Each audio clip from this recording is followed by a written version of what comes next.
Está cargando la transmisión en Facebook.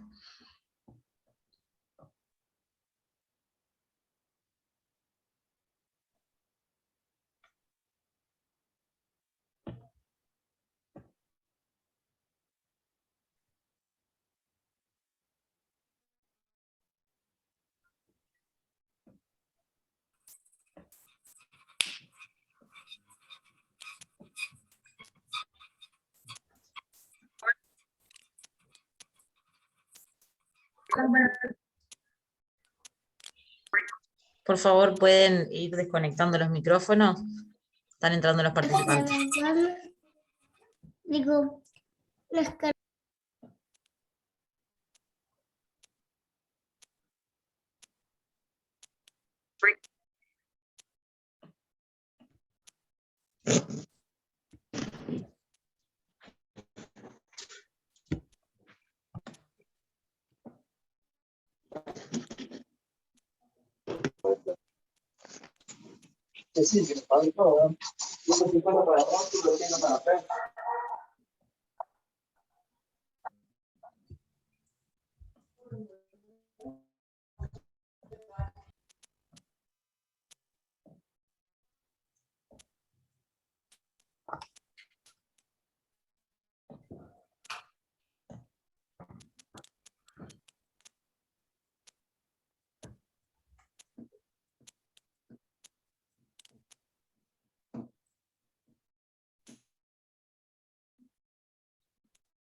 Gracias.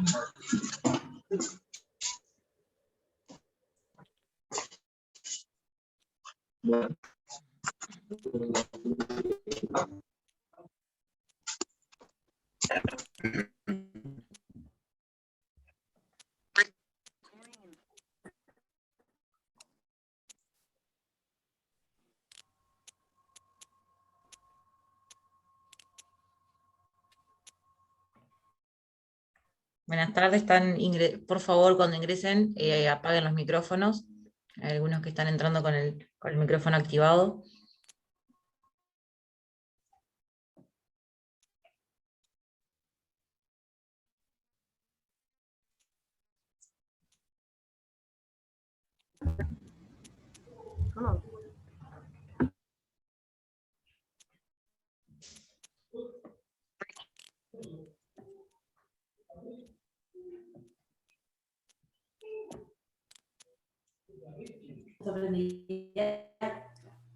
¿Y a vos?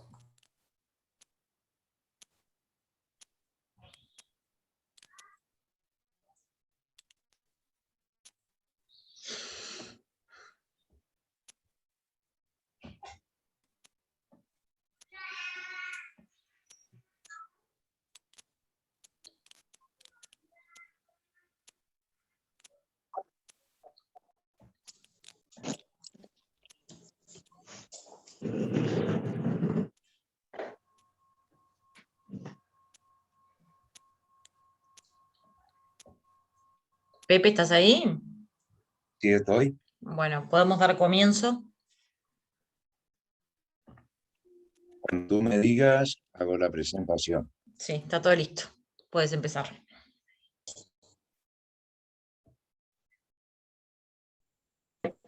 Bueno, tengo el gran placer de presentar a nuestro disertante, el doctor Mauro Berna, que hace el favor de colaborar con las charlas abiertas de la Asociación Uruguaya de Veterinaria.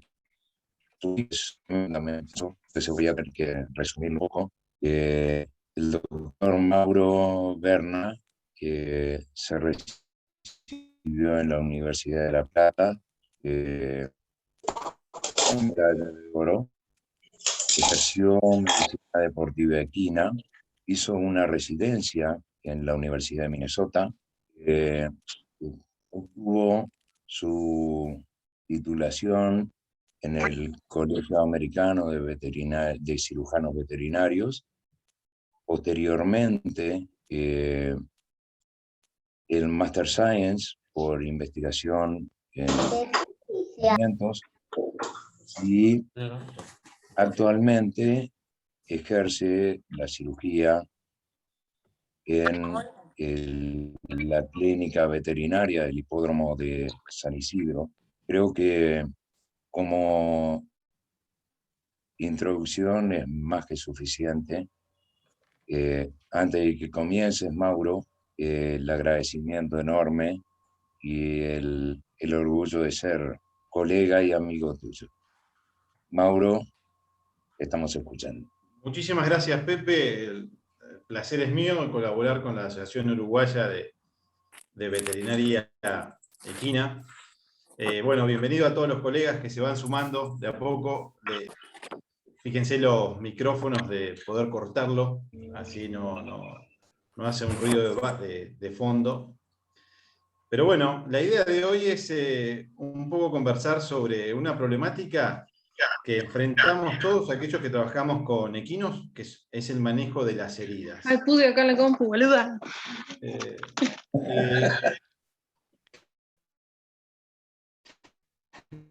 La idea es tratar de dar un fundamento teórico de cómo lo vamos a manejar en el medio nuestro, con las limitaciones muchas veces que nos encontramos, no solo de practicidad, sino económicas.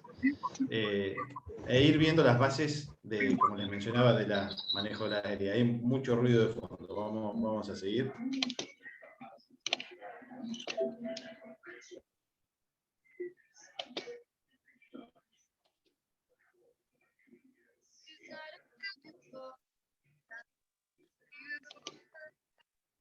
¿Ahí me están escuchando? Sí.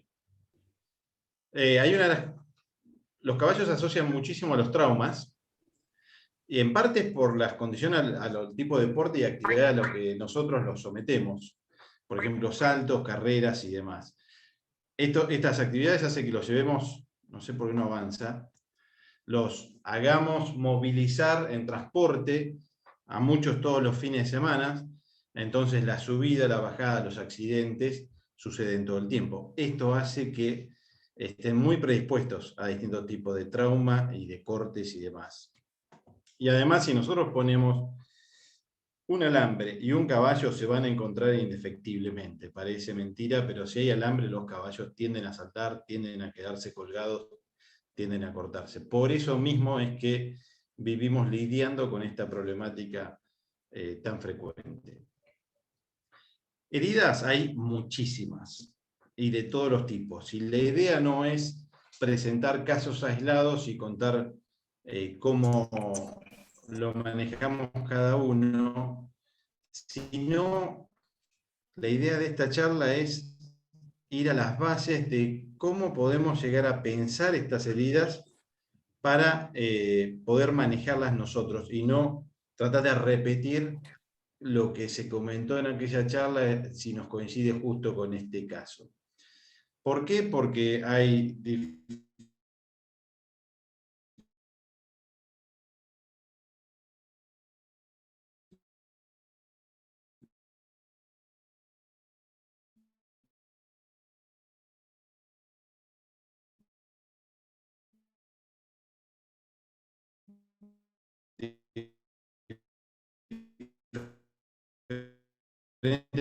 que se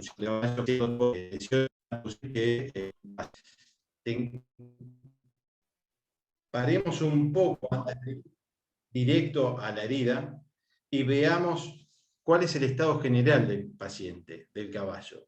¿Por qué? Porque va a estar comprometida directamente lo que es la parte inmune del mismo. Un caballo desnutrido, como vemos en la imagen, su capacidad inmune de combatir la infección, que es uno de los principales problemas que va a complicarnos las heridas, y va a afectarnos. Y siempre recordar el estado de inmunidad contra el tétano. No es algo que tenemos que hacerlo inmediatamente ya, pero sí lo tenemos que tener en cuenta para durante ese día o al día siguiente tomar alguna medida con respecto a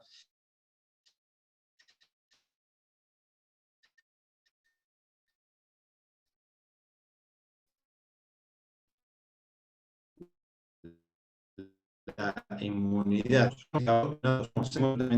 Si está vacunado hace más de 6 meses, la ideal es darle una dosis de toxoide para que producirle el booster que levante los anticuerpos y esté bien cubierto. Y si realmente no sabemos en qué estado inmunológico se encuentra, en muchísimos casos, este caballo lo encontré ayer, este caballo lo compré, no sé el estado de inmunidad, bueno, en ese caso vamos a tener que dar el toxoide y el suero, repitiendo el toxoide idealmente a los 15-20 días. Pero bueno, ahora sí, una vez que evaluamos en forma general al paciente y ver el estado, generalmente los caballos cuando se lastiman, inclusive si se cortan arterias, las arterias digitales, van a perder sangre, pero no pierden una gran cantidad que se van a morir desangrados. No suele suceder. En algún momento baja tanto la presión y se produce la vasoconstricción y dejan eventualmente sangrar. Por más que el propietario les mencione, perdió un mar de sangre y demás. Cuando operamos senos nasales sabemos lo que es realmente un mar de sangre. Pero bueno, siendo a las bases, cuando estudiamos en la universidad, estudiamos estos gráficos y lo vemos desasociado a cuando empezamos a trabajar. Después empezamos a trabajar en la práctica, vemos heridas y no nos acordamos mucho de esto. Entonces, quiero que traigamos estos conocimientos y los pongamos frente a las heridas y veamos cómo podemos trabajar juntos entendiendo la fase de la cicatrización, cómo vamos a nosotros ayudar al caballo.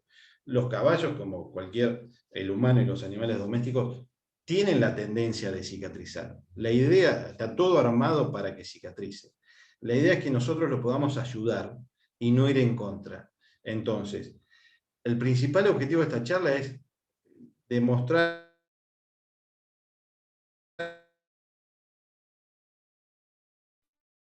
y ver cómo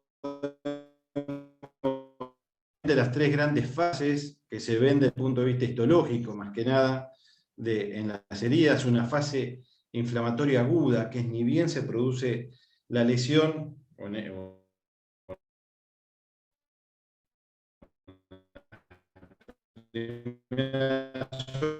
hay una gran llegada por la situación, pero lo que suele hablar es la eutrofia, llegan las defensas para limpiar ese tejido que está contaminado, que tiene bacterias y tejido necrótico. Es necesario limpiar todo eso para hacer las bases para que empiece a crecer, desarrollarse la fase proliferativa, que empiece a formarse el tejido de granulación, y luego, formado el tejido de granulación, que da la estructura, la malla para que migren las células epiteliales, se produzca la cicatrización. Y a lo largo del tiempo, esta estructura se va remodelando, ganando fuerza tensil en la herida. Esto es desde el punto de vista histopatológico. Del punto de vista clínico, nosotros tenemos que tratar de llevarlo a ver cómo se observa esto en una herida. Normalmente la fase inflamatoria va a estar en la fase que vemos inflamado, que vemos con secreción y demás. Luego la fase proliferativa, que es cuando vemos el tejido de granulación, y la fase de remodelación es cuando va epitelizando y va cubriéndose. Vamos a ver cómo podemos aplicar este conocimiento de base. Si hay algo que sabemos, es que no es lo mismo una herida distal del carpo y del tarso que toda herida en un caballo proximal a los mismos, o sea, a nivel pectoral, torácica, inclusive de la cabeza. Las heridas proximales tienden a cicatrizar en forma excelente, rapidísimo y dejando muy poca cicatriz. Las que nos van a traer muchas complicaciones en la cicatrización van a ser todo lo que sea heridas distales. ¿Por qué es esto? Ya lo vamos a ver.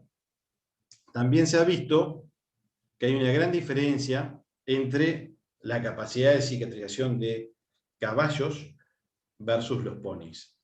Y esta diferencia es la que nos ha permitido entender un poco por qué se producen los problemas que observamos en los equinos, principalmente en los miembros distales.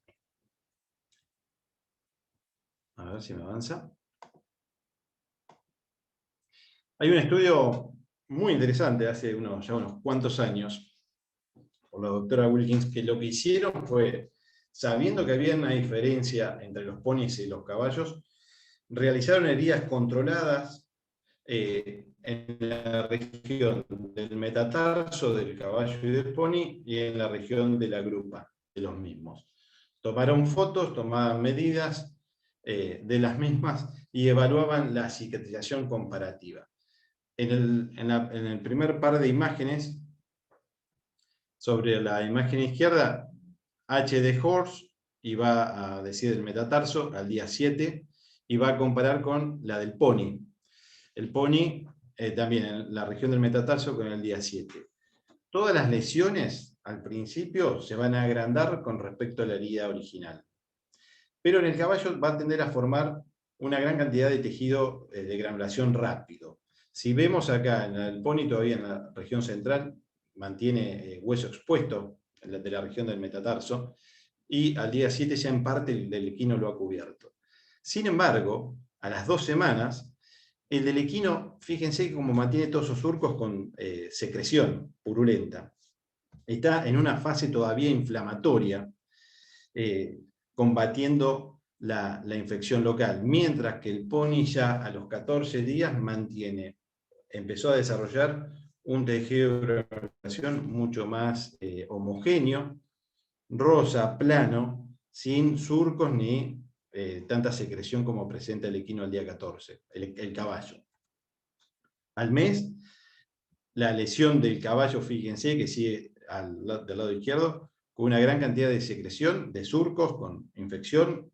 Parece que la herida no se ha reducido, mientras que la del pony a la derecha ya muestra una marcada disminución, contracción de la herida, reducción en su diámetro y un aplanamiento del tejido de granulación y a los 2 meses el del pony está casi cicatrizado, mientras que el del caballo no. El caballo todavía persiste. La pregunta es, ¿por qué sucede esta diferencia? Lo que se ha visto también, si lo evaluamos con respecto al área, esto es un cuadro que simplifica todo este trabajo de la doctora Wilkins, donde evaluaron el diámetro, el área de las heridas, y vemos acá en rojo cómo todas las heridas en líneas generales van a agrandarse, van a retraer inicialmente durante la primera semana. Pero se vio que todas las heridas, una reducción significativa, una contracción, al igual que las heridas de la grupa del caballo. Mientras que las heridas de los miembros distales del caballo, del metatarso, se retrae y se mantiene abierto una retracción mucho tiempo y le cuesta mucho más tiempo cicatrizar y reducir su diámetro. ¿Por qué es esto?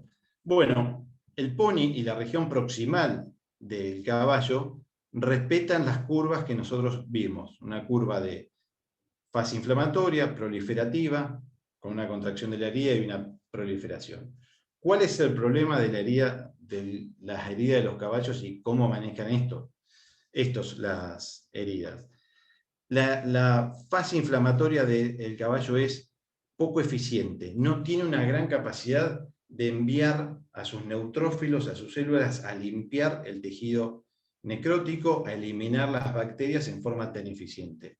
Eso va a hacer que las mismas bacterias logren infectar el tejido, lleguen a planos más profundos y le cueste eliminar las mismas.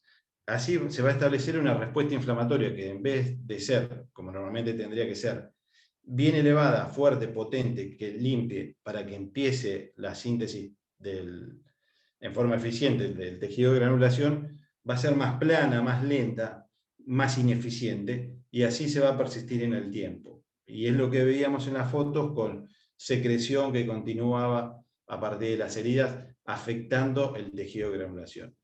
Y así esto va a estimular que la fase proliferativa también sea elevada y, en vez de descender en su momento, que persista en el tiempo, lo cual lo predispone por este motivo a los caballos a presentar tejido de granulación exuberante o el comúnmente conocido, que después vamos a ver las diferencias, con el denominado queloide.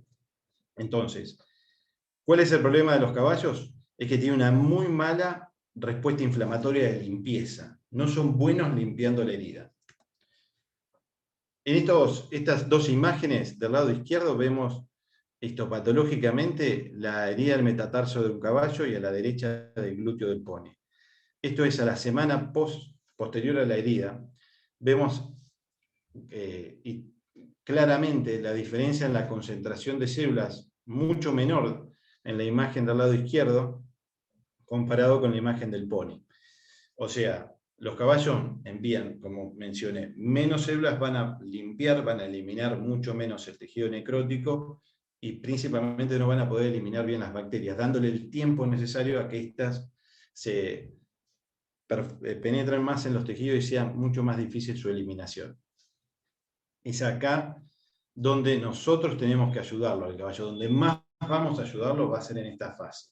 Entonces vamos ahora a tratar de relacionar este gráfico que vimos allá en los primeros años de la facultad con qué podemos hacer hoy. Vimos que el caballo tiene una dificultad para realizar esta fase aguda inflamatoria, que es débil, que no puede eliminar bien el tejido y no puede eliminar las bacterias. Entonces es ahí donde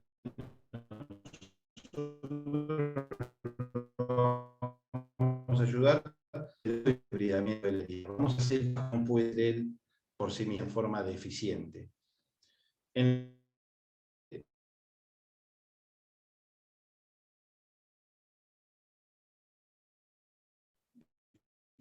Nos vamos a enfocar en primera etapa en esta. Después favorecer la granulación. Vamos a cambiar nuestra estrategia. En un momento vamos a favorecer que se desarrolle el tejido de granulación y después favorecer y proteger las células epiteliales. Cuando digo proteger es no ir en contra de lo que el organismo quiera hacer. No rompamos células, no matemos células. Dejemos que ellos actúen y protejámoslo. Entonces vamos a favorecer la epitelización y la contracción de la herida para no ir en contra del mismo. Pero definitivamente el lavado y el debridamiento de la herida, si lo hacemos bien, es como que encauzamos el resto de la cicatrización y va casi a poder seguir siendo sola y en forma muy eficiente. Por ejemplo, recibimos esta herida, es una herida de carpo, donde obviamente hay una gran contaminación. En medicina humana se considera, desde que uno se lastima, las heridas están contaminadas, pero hasta que comienza a replicarse las bacterias y a tornar esta herida contaminada en una infectada, hay un periodo de lo que se considera un periodo de 6 horas de que las bacterias han aumentado más allá de 100.000 bacterias por gramo de tejido. O sea, donde se pasa a considerar que está infectadas, las bacterias ya se están multiplicando y están invadiendo los tejidos. El problema de la contaminación en caballos es que ellos se lastiman y viven en un medio que está de por sí muy contaminado, la mayoría de ellos. Rodeados de materia fecal, barro, pasto, cama, viruta y demás. Entonces, la carga bacteriana en muchísimas de las heridas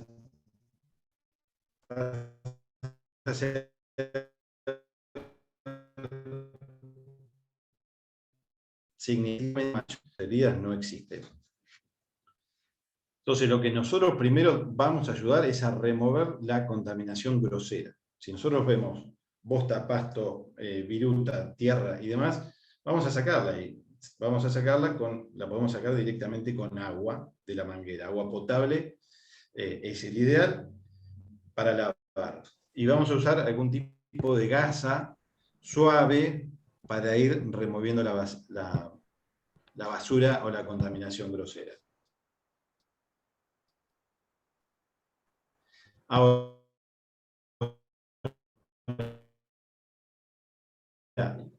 no es porque es hipotónica, tiene menos concentración de sales. Entonces va a producir que este agua ingrese dentro de la célula y se produzca un gran edema, lo cual tampoco va a favorecer las células. Entonces, sí estoy a favor de lavar inicialmente con una manguera cuando se encuentra excesivamente contaminado.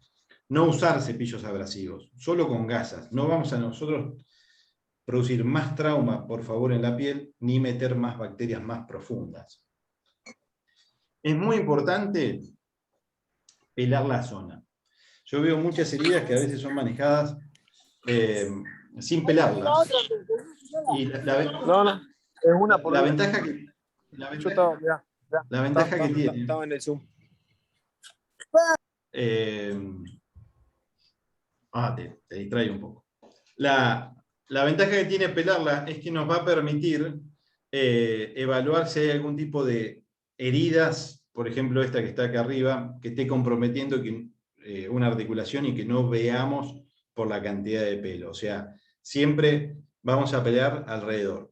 Y además, obviamente, si vamos a repararlo voy a intentar repararlo por cicatrización primaria, vamos a pelarlo por una cuestión de esterilidad. Obviamente no queremos pelarlo y que nos caigan todos los pelos dentro de la herida porque vamos a incrementar la cantidad de contaminación. Recuerden que cuando agregamos pelos vamos a disminuir la capacidad de defensa del tejido.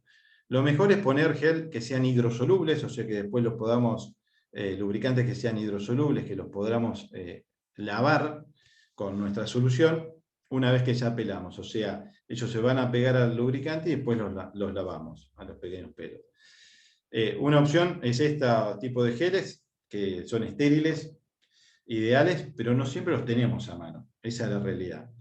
Algo que me funciona muy bien es el gel de ecografía. La mayoría que tenemos algún equipo de ecografía y demás, usamos este tipo de gel. No está estéril, pero definitivamente la carga bacteriana es poca, y después lo vamos a lavar. No pongamos ningún producto citotóxico, para proteger, porque vamos a producir más daño en la herida. El ideal es aplicarlo en la mano, nosotros mismos con un guante, lo aplicamos, lo ponemos dentro de la herida y después lo vamos a pelar. Y yo lo que uso son peladores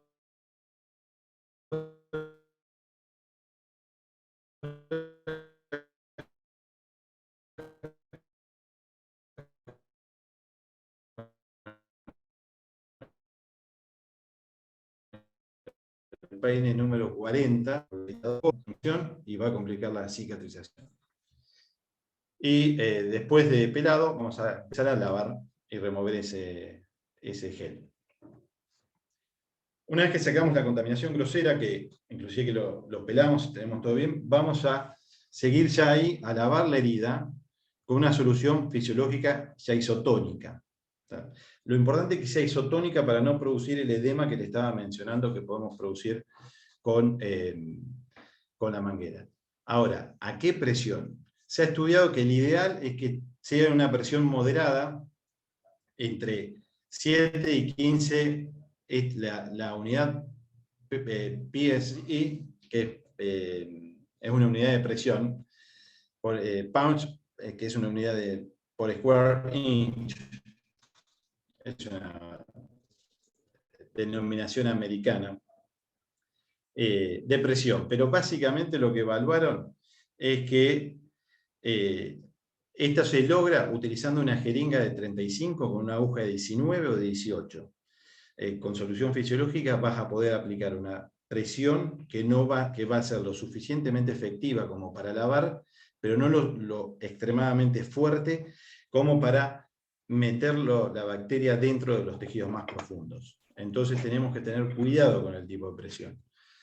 Hay distintos sistemas a presión, como por ejemplo que realmente parece producir un buen mecanismo de lavado, pero puede llegar a tener el riesgo de que va a, como le dije, divulsionar los planos y meter las bacterias en planos más profundos y complicando las heridas. Entonces, yo realmente estos sistemas hidráulicos de lavado bajo presión no los recomiendo. Simplemente recomiendo o tomar los sachets rígidos como tenemos acá en la Argentina y en Uruguay, que se hacen perforaciones con una aguja 18 y de esa manera aplicar presión, o con la jeringa, que es un poco más laborioso, pero nos permite dirigir bien el lavado. Pero la clave es que sean soluciones isotónicas, soluciones fisiológicas.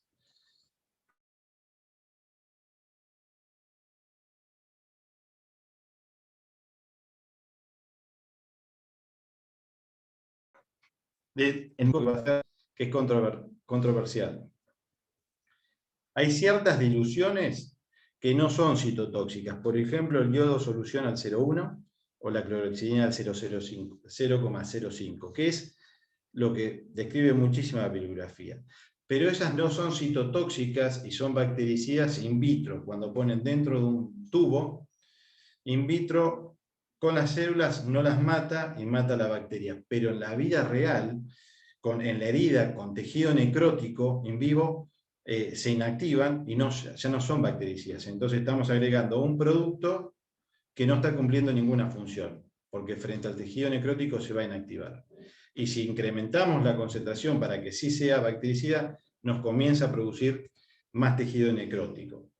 Si nosotros incrementamos la cantidad de tejido necrótico, le estamos dando lugar a las bacterias para que se adhieran a estos y aumente la carga bacteriana. Hay estudios bien demostrados, comparativos de carga bacteriana, si son lavados solamente con fisiológica o con el yodo solución en esta concentración, y hay mayor cantidad de carga bacteriana cuando se incrementa el yodo solución, porque no logra, produce más necrosis y ahí aumenta la carga bacteriana. No digo que la fisiológica sea antiséptica de por sí, para nada. Lo que digo es, ayuda a lavar, remover bacterias y no agrede o no produce citotoxicidad. Personalmente, solo lavar la herida. Lo más sencillo posible, no complicar la herida. Obviamente, antisépticos para la piel intacta no hay ningún tipo de problema, lo usamos todo el tiempo para la cirugía, preparando para las cirugías, pero no en el centro de la herida donde no tiene la protección de la piel. Una opción que es realmente muy práctica son estos sistemas son de jardinería, que nos permite aplicar una presión que nosotros la podemos regular. Y si por una cuestión de costos queremos usar una solución fisiológica más económica, es tan sencillo como poner en 1 litro de agua hervida, inclusive 1 litro de agua destilada, le vamos a agregar 2 cucharadas de té, cada cucharada de té de las chicas trae 5 gramos, va a ser aproximadamente, esto es 10 gramos en 1 litro de agua, eso nos da una solución fisiológica. No está estéril, pero la herida tampoco está estéril. Yo no busco esterilizar la herida, busco bajar la carga bacteriana sin yo agredir más al tejido. Por eso, esto es una buena formulación para tener a mano y que se pueda armar y lo pueden lavar en el mismo campo. Siempre recuerden de pelear, limpiar antes de empezar a explorar la herida. Pónganse un par de guantes, idealmente si son estériles, y si no de látex, va a tener menos carga bacteriana en sus manos que con un guante. Inclusive hay un estudio donde comparan la disminución de la carga bacteriana cuando se lavan el mismo guante con un poco de alcohol, se lavan y le bajan significativamente. No digo que pasan a ser guantes estériles, pero pueden evaluar perfectamente las heridas. Palpar la herida, y no solo en estación, donde estamos palpando para ver qué recorrido tiene, qué se toca, los tendones, sino movilizando. Recuerden que los caballos no se cortan estando en estación, en general. Los caballos se cortan saltando, cubriendo algún aspecto. Entonces ahí se van a cortar, enganchar, y hay un desplazamiento de los planos. Entonces, si ustedes ponen el dedo y movilizan el miembro, tal vez lo lleve a explorar en qué dirección de la herida se proyecta la misma. Obviamente, muchísimas veces si hay compromiso articular o en pequeñas articulaciones, hay veces que podemos inclusive palpar las facetas articulares, pero otras veces no, va a haber heridas muy perforantes, pequeñas, que van a contaminar la herida, y cuando uno palpa no siente demasiado. Entonces ahí hay que ubicarse anatómicamente y ver dónde vamos si una de esas articulaciones está comprometida. Por ejemplo, este caballo es pateado, tiene una pequeña herida de un par de centímetros, pero está bastante dolorido. Sí, uno se tiene que ubicar anatómicamente a ver qué hay debajo siempre de esas estructuras. Qué huesos, qué articulaciones, qué vainas, qué tendones. En este caso es muy frecuente de ver, se patean entre sí y se pueden llegar a fracturar, como se ve en esta radiografía, una radiografía crónica ya, una fractura del cuarto metatarsiano.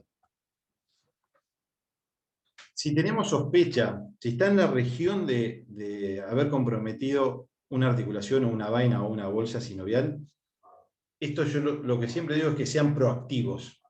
Acá el tiempo, si nosotros actuamos rápido, los pronósticos de compromiso de sinoviales mejoran significativamente si nosotros hacemos las cosas rápido.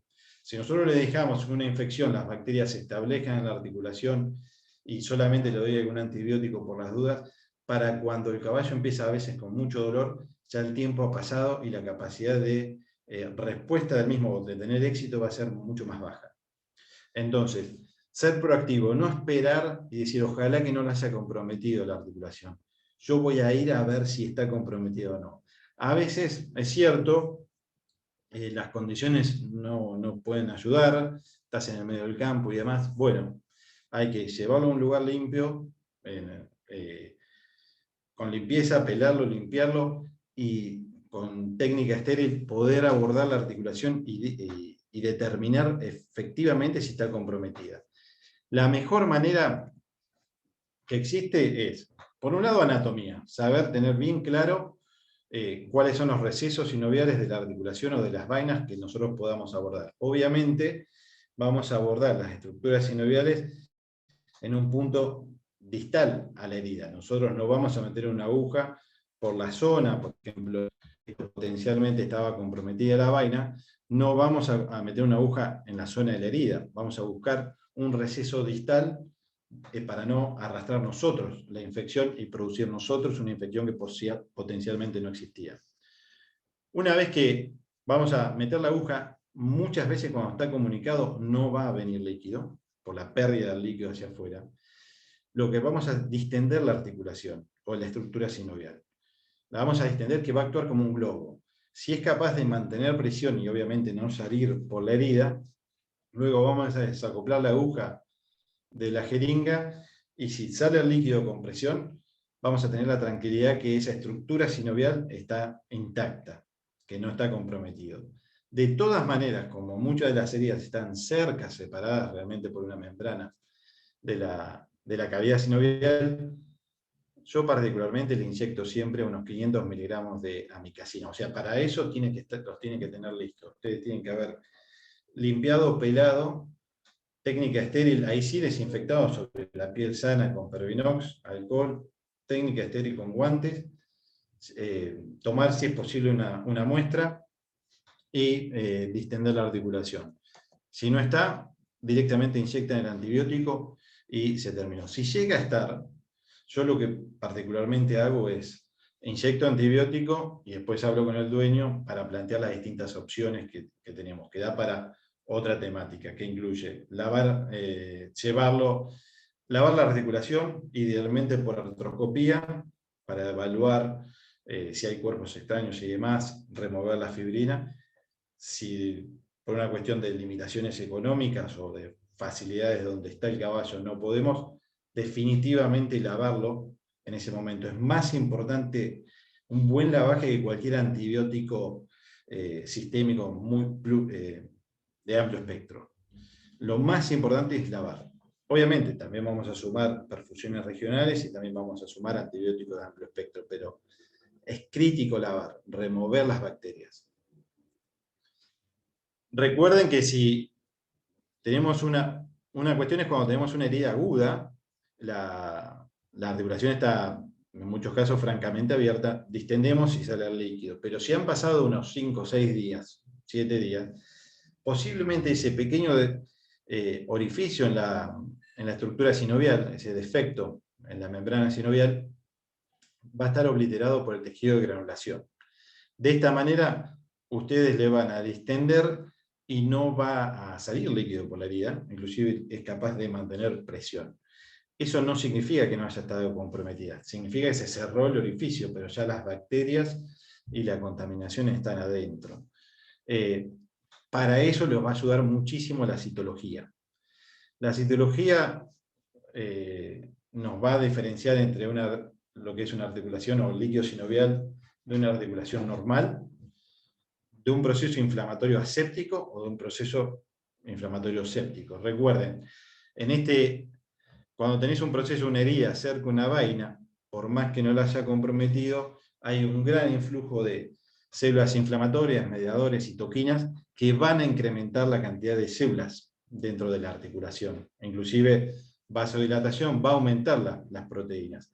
Pero ahí nos vamos a evaluar cómo se ve el líquido, cómo es la citología. Fundamental hablar con la gente del laboratorio, no solo que cuenten, si te dicen un número, te dicen 15.000 blancos y 4 de proteínas, 4 gramos por decilitro de proteínas, te puede llegar a quedar la duda si que está inflamado porque estaba cerca de la herida, la articulación, o porque realmente está infectado. Lo más importante para mí es ver cómo estaban las células. Si hay un gran componente de neutrófilos, tiene altas chances de estar infectado, y obviamente si los neutrófilos generados significa que están combatiendo una infección. Y si hay coco ya está confirmado. Líquido turbio es una indicación de infección. Y obviamente acá los valores que están en cualquier libro de lo que es normal, lo que es inflamatorio. Pero en líneas generales, cuando superamos los 30.000 células por mililitro y más de 4 gramos por decilitro de proteína, se consideraría teóricamente que está infectado.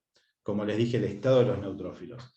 Ante la duda, consideren que está infectado. Más vale pecar de precavidos y lavar. Total, si lavan una articulación no está comprometida, no pasa nada, pero es peor si la dejan actuar, que las bacterias se asienten en la membrana sinovial, que va a ser muy complicado de removerlo. Un tema muy, muy importante que muchas veces se nos pasa, más que nada en los caballos que quedan colgados de los alambres, como esta yegua. Esta es una yegua madre que fue encontrada en el campo colgada en el alambre la mañana siguiente. Las horas que había pasado colgada nadie lo puede saber con certeza. Nos llegó con esta herida distal del tarso, típica, y también que comprometía hacia proximal del tarso. Bueno, obviamente había pérdida de tejido, no se podía suturar, mucha área de necrosis iba a haber alrededor, entonces debridamos la herida, la limpiamos, y como tenía comprometido y cortado el tendón extensor, la pusimos transitoriamente en un yeso para que deambule mejor, y era un yeso que lo abríamos y lo cerramos para limpiar la herida. Esta yegua a los 5 días comenzó a tener mucha secreción, pero afirmaba bastante bien. Le sacamos en los procesos del cambio de venda, notamos que al afirmar la yegua, empezaba a separarse la banda coronaria del casco.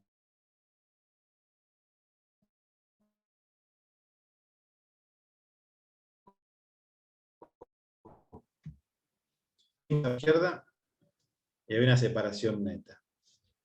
Indudablemente, a ese mismo día, ¿qué le sucedió? Y algo que tenemos que evaluar en estos caballos. Muchas veces no podemos hacer nada más que esperar y ver qué pasa, pero está bien comunicárselo al propietario el potencial riesgo.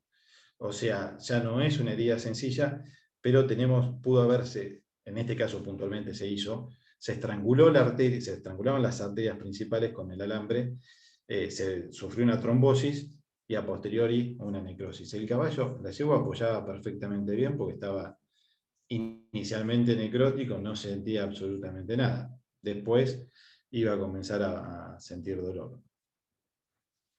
Entonces, limpiamos la herida, evaluamos, determinamos si está comprometida o no. Ahora tenemos que ver qué hacemos con esa herida. Y vamos a ver si la vamos a suturar, la vamos a hacer cicatrizar por primera intención, una cicatrización retrasada, ya vamos a ver en qué consiste, o directamente dejarlo que cicatrice por segunda intención, que no significa dejarlo a la buena de Dios. Nosotros podemos ayudar realmente a que lo haga de una mejor manera y más eficiente. cuando lo dejamos por cicatrices por segunda intención. Vamos a ver si lo hacemos de parado, con sedación y anestesia local, o con anestesia general. Pasa por dónde está la herida, cómo es el animal. Yo generalmente, si lo puedo hacer en estación, van a ser los miembros anteriores o el tronco.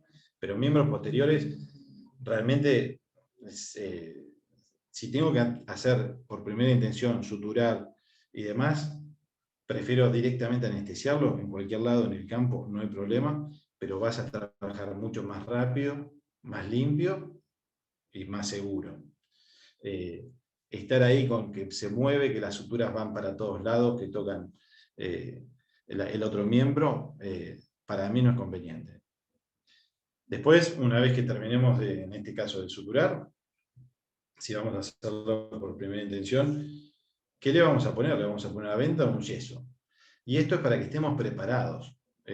No tenemos que andar con el animal anestesiado corriendo a buscar el yeso, que tráeme aquello. Tiene que estar todo listo para el momento que lo volteamos, realmente esto es a campo, para no perder tiempo y tener una anestesia más corta y por ende una mejor recuperación. Y ahí determinar, vamos a hacer una perfusión regional, vamos a hacer un lavaje, antibióticos sistémicos le vamos a dar o no.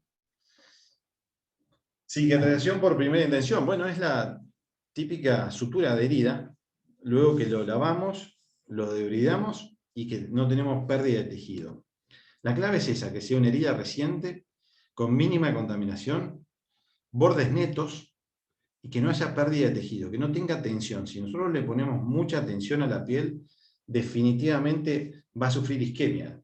La piel no es como el subcutáneo, no tiene un gran aporte sanguíneo, y si le ponemos tensión se va a necrosar.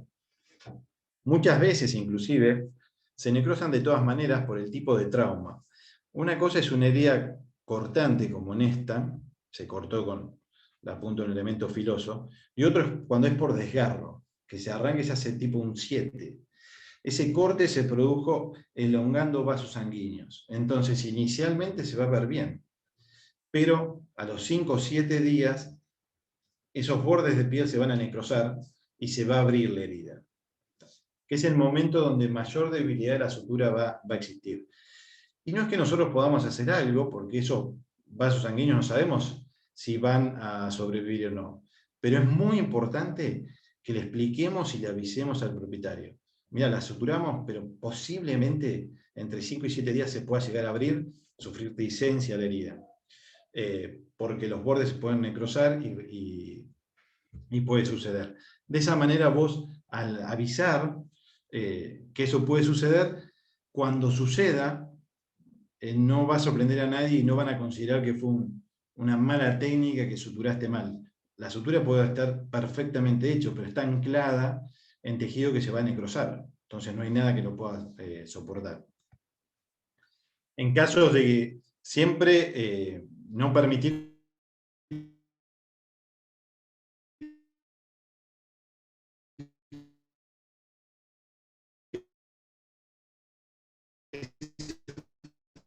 formen bolsillos de suero, otras veces tenemos que poner tipo de drenaje, como estos Penrose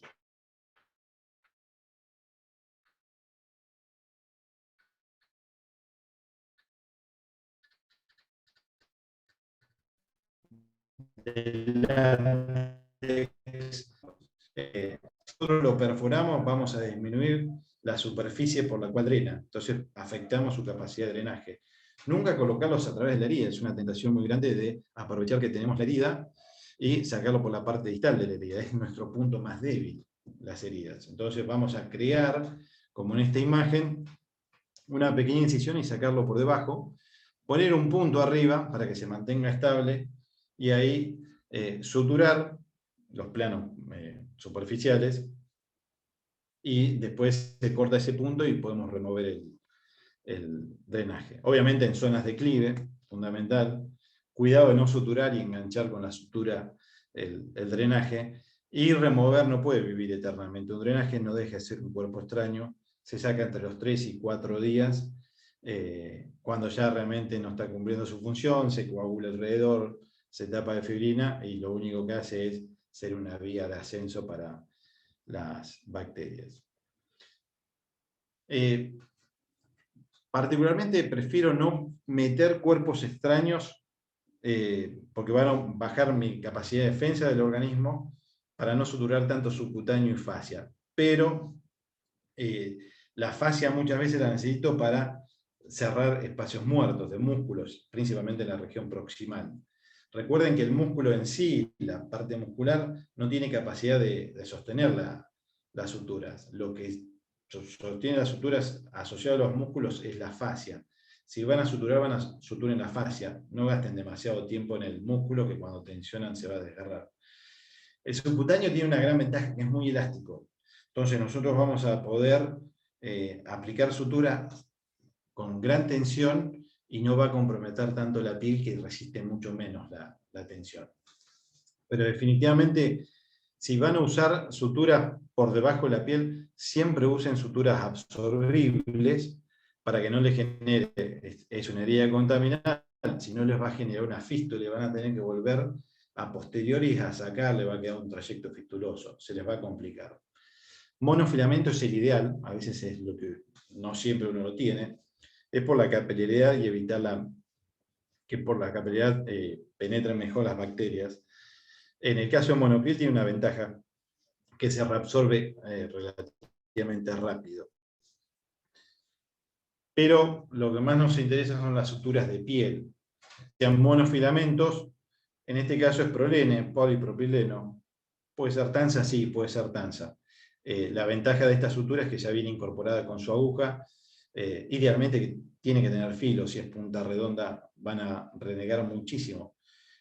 Las primeras pasadas todo bien, pero en los miembros distales de los caballos la piel es muy gruesa y se les va a empezar a desafilar y por la fuerza misma se les empieza a doblar la aguja, pasan a sufrir el trabajo ese. Si tienen filo, va rápido, hacen un buen trabajo y producen mucho menos trauma.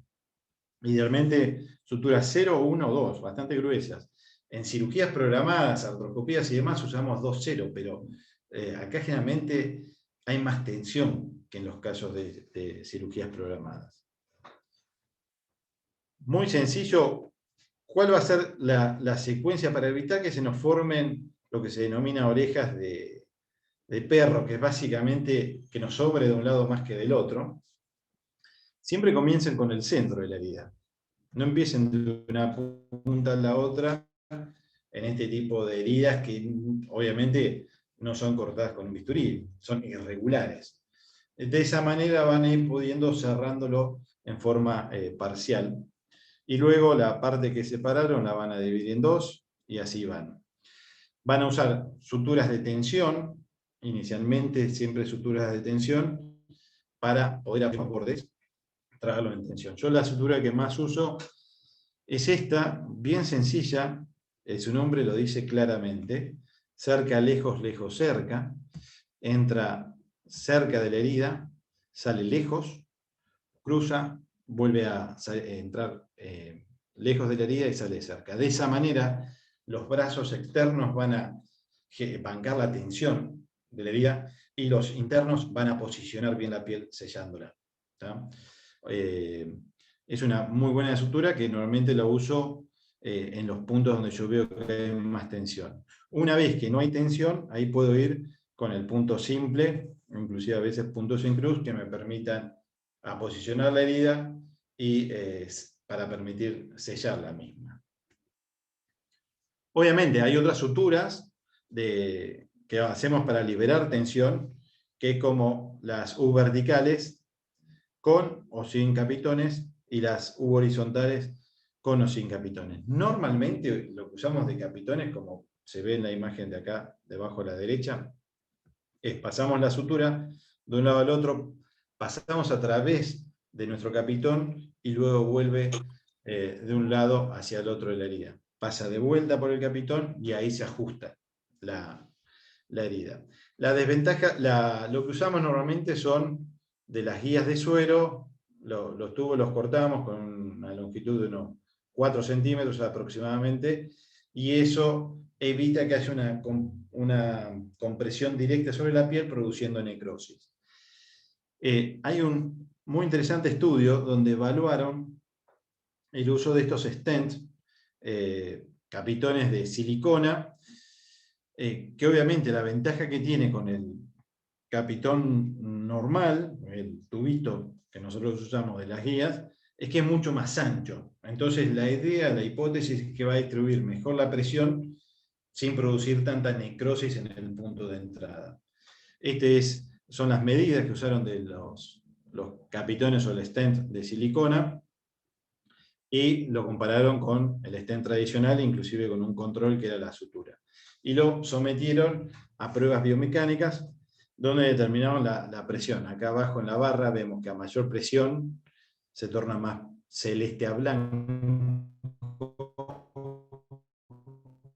Estos son los dos puntos clásicos, sin ningún tipo de stent tradicional, donde en la parte central y donde entran los puntos hay mayor presión, y en los otros, como era de esperar, al apoyar y distribuir más la fuerza, va a tener mucho menor presión distribuido en mayor superficie. No es nada del otro mundo. Y es algo a tener en cuenta al momento de poder realizar este tipo de suturas con capitones. Bien, ¿tenemos de este tipo de capitones de silicona a mano? Realmente no. Lo que sí tenemos es botones. Botones que se pueden sumergir, se pueden esterilizar. Los podemos tener esterilizados en óxido de etileno y nos van a servir muchísimo para usar capitones en la tensión. Nos ayuda mucho a trabajar.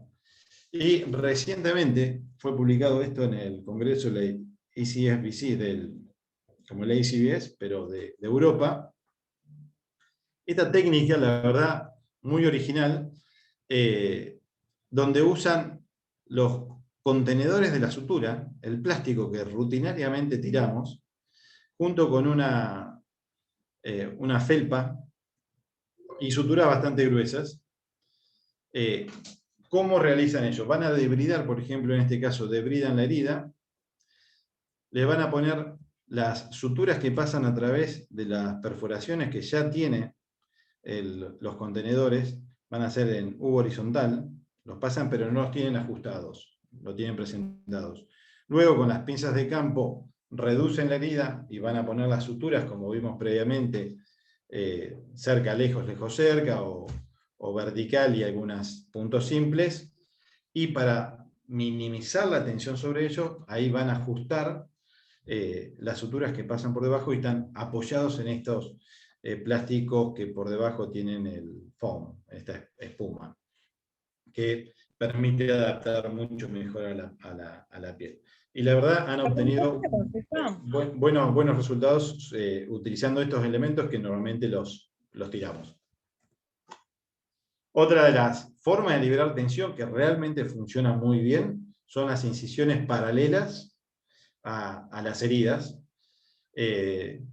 Siempre hagan incisiones de 1 centímetro separados por 1 centímetro de piel sana, después otro centímetro, obviamente paralelas a la herida, intercalado a 1 centímetro, es una regla mnemotécnica, otra herida de 1 centímetro en el centro, y así va, en el centro de cada uno. ¿Cuál es la ventaja? Que nos va a permitir elongar la piel, principalmente en los miembros digitales, que es tan difícil de cubrir, y nos va a permitir drenar por debajo, por esos mismos orificios, va a drenar el hematoma y demás. Esta es una muy buena herramienta que se usa en los miembros, como también en la cabeza. Es fundamental, una vez que suturamos, proteger nuestra sutura. Si no, el movimiento va a aplicar mucha tensión y va a producir una dehiscencia de la misma, o también la formación de edema. Se va a inflamar, se va a formar edema, y eso también va a aplicar una mayor tensión sobre nuestra sutura que hicimos y que estuvimos trabajando. Entonces, fundamental, un buen Robert Jones, inclusive a veces, dependiendo si están las articulaciones, o bien una férula, como se está poniendo una férula acá por detrás de la rodilla, si tenemos una herida asociada a la articulación, o en muchos casos un yeso acrílico, que lo que vamos a hacer es poner el yeso acrílico a los 2-3 días, dependiendo el grado de compromiso de los tejidos. Podemos abrirlo, podemos dejarlo más tiempo. A mí me me encantan los yesos, cómo actúan en las heridas. Uno los abre, siente inicialmente un gran olor, pero adentro están hermosas muchas de esas heridas. Esta técnica de cómo colocar los yesos acrílicos, cuando no tenemos cortadoras, se coloca por encima de la venda un alambre Shigly que va a permitir cortar el yeso acrílico por encima, y después cuando lo querramos sacar, lo cortamos. De todas maneras, sugiero tener siempre una cortadora a mano, que es más sencillo. Se cortan 2 valvas y así podemos cambiar la venda, chequear y después volver a poner las 2 valvas y mantener la unidad con cinta duct tape. En heridas proximales al tronco, a la babilla y al codo, en el tronco, es casi imposible de mantener una buena venda. Entonces, la mejor manera es armar este tipo de estoquinetes, que van a eliminar la tensión sobre nuestra sutura directa y va a mantener una compresión minimizando la inflamación. La mejor manera es hacer estos círculos de sutura enganchados en la piel, que tienen que tomar la piel en su totalidad. No apenitas un poco, tienen que ir profundo hasta el subcutáneo y darle un círculo de aproximadamente unos 2 centímetros, 2 centímetros y medio. No escatimen en la cantidad de ojales que tienen que poner de cada lado. Así tienen menos tensión cada uno de ellos. Una vez que lo tienen, van a poner una toalla, una gasa. Esto me recuerda mucho a la técnica que usa Pepe para las lesiones, para la técnica de precintos. Cambia la gasa y lo sujeta con algún tipo de cordón o venda cambric en su lugar. De esa manera van a poder aliviar un poco la tensión sobre las suturas. Básicamente, ¿cómo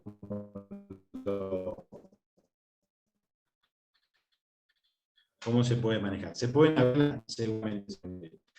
Normalmente se abren en forma parcial.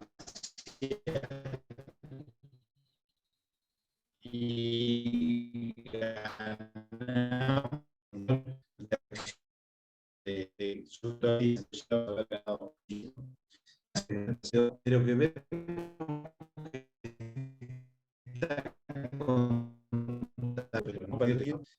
se nos va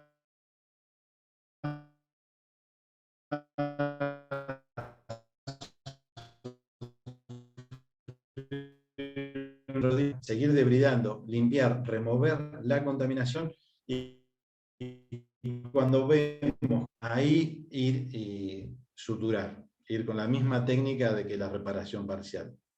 Entonces, es para aquellos casos que está contaminado, no está óptima la herida y la vamos a debridar. Remover la cantidad de tejido necrótico, bajar la carga bacteriana y ahí vamos a ir normalmente al día 3 o 5 suturarlo. Esta es una frase que escuché al doctor Richard Henriksen de Colorado. En veterinaria tenemos la tendencia de querer matar las bacterias in situ. Le ponemos cosas adentro de la herida para matarlas ahí. Y obviamente matamos las bacterias y matamos las células que no son tan importantes para cicatrizar. ¿Por qué no directamente las sacamos, las tiramos al tarro de basura y dejamos que el organismo no haya tenido que luchar con ella y se dedique simplemente a cicatrizar? Me pareció súper lógico y a veces es tan sencillo y la respuesta estaba ahí. Entonces, lo que tenemos que hacer con estas heridas es ayudar al organismo, tenemos que debridarlo. Él está deficitario en mandar células a limpiar. Bueno, vamos a darle una mano, vamos a sacársela nosotros. Hay distintos tipos de debridamiento: quirúrgico, autolítico, mecánico, enzimático y biológico. Nos vamos a enfocar en 3 que son las más frecuentemente que vamos a utilizar y los más fáciles de realizar. El quirúrgico es el que normalmente hacemos con una tijera, un bisturí, que es sacar lo que parece, lo que está necrótico, sacar lo que está oscuro. Ahí vamos a ayudar a remover ese tejido. El problema que tiene esta técnica es que hay que ir despacio, porque inicialmente cuando se lesionan, porciones que van a necrosarse, muchas el primer día obviamente no son tan obvias. Entonces lo que podemos hacer es remover lo superficial, todo lo que es obviamente contaminado, vendarlo y al otro día, cuando ya se empieza a ser más obvio qué parte del tejido necrótico está, ir y recortar. Muchas veces este tejido necesita ser anestesiado, la parte muerta, la parte viva, sí se van a enterar si se la cortan. Entonces, en este caso, normalmente,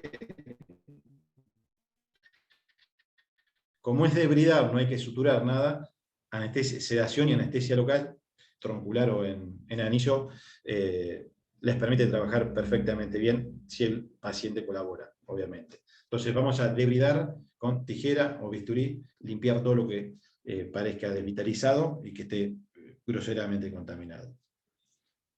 Después del debridamiento mecánico, que es básicamente usar gasas húmedas, con solución fisiológica como lo mencionamos. No raspando, simplemente removiendo. Una solución que funciona muy bien son las soluciones hipertónicas, que es la solución de cloruro de sodio al 20%. Normalmente es al 0,9, la isotónica la vamos a llevar al 20%. Por la capacidad hipertónica va a afectar las bacterias. Va a afectar y las va a matar. A las células que están sanas no las afecta. Las células que están relativamente débiles las va a afectar, pero de todas maneras estaban débiles como para morir igual. ¿Cómo podemos hacer? Bueno, obviamente en ciertos lugares del mundo directamente se compra el sachet, en Estados Unidos y demás ya viene así. Aquí la disponibilidad no es tan frecuente, la encontrar en las veterinarias no encontrás tan fácil hipertónica, lo tienen que encargar. Una muy buena manera es tomar 1 litro de agua hervida y ponerle en este caso ya 9 cucharadas de té, o sea, 200 gramos de azúcar.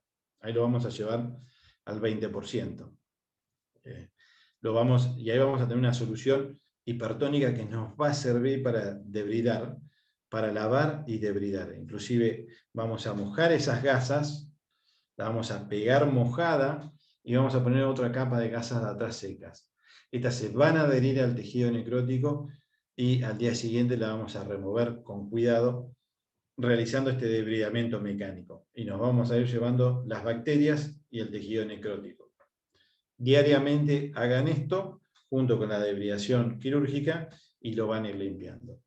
Y obviamente, si dejamos que el debridamiento autolítico es el usar las propias enzimas y neutrófilos, cuando tenemos algún tipo de vendaje que es en parte oclusivo, que no permite secar la herida, sino mantener húmedo, va a licuar el tejido necrótico, va a reabsorber el tejido necrótico, lo va a desprender.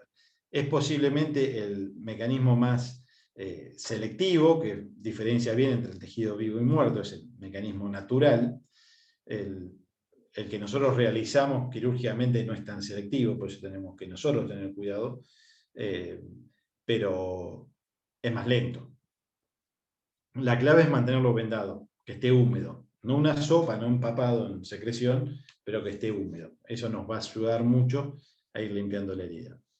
Así tenemos una herida en el aspecto dorsal del nudo que estaba contaminada, se limpió y luego por divulsión Roma podemos alargar un poco los planos y llegar a suturarlo.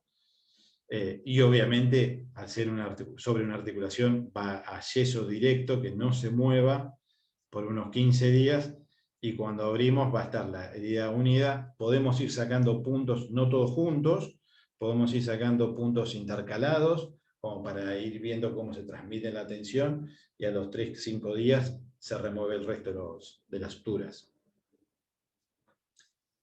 La cicatrización por segunda intención, bueno, es muy frecuente de ver. ¿Por qué? Porque se indica en el caso donde hay una pérdida excesiva de tejido, donde no vamos a poder posicionar, no importa si lo hacemos retrasados o no. Y obviamente donde hay contaminación. Pero como les dije al principio, no porque no vayamos a poner sutura la vamos a dejar no hacer nada. Nosotros podemos ayudar muchísimo en esta zona. La cicatrización por segunda intención depende de 2 factores. que cicatrice. Por un lado, la contracción, que en el caso de los miembros es mínima, y por otro lado es la epitelialización. ¿Qué es la contracción? Es la reducción de la herida en el tejido de granulación, los fibroblastos. Hay ciertos fibroblastos que se diferencian a miofibroblastos y actúan con una malla en su interior, presentan actina, y se van a contraer y van a traer los bordes de la herida y lo van a achicar. De esa manera acelera muchísimo la cicatrización.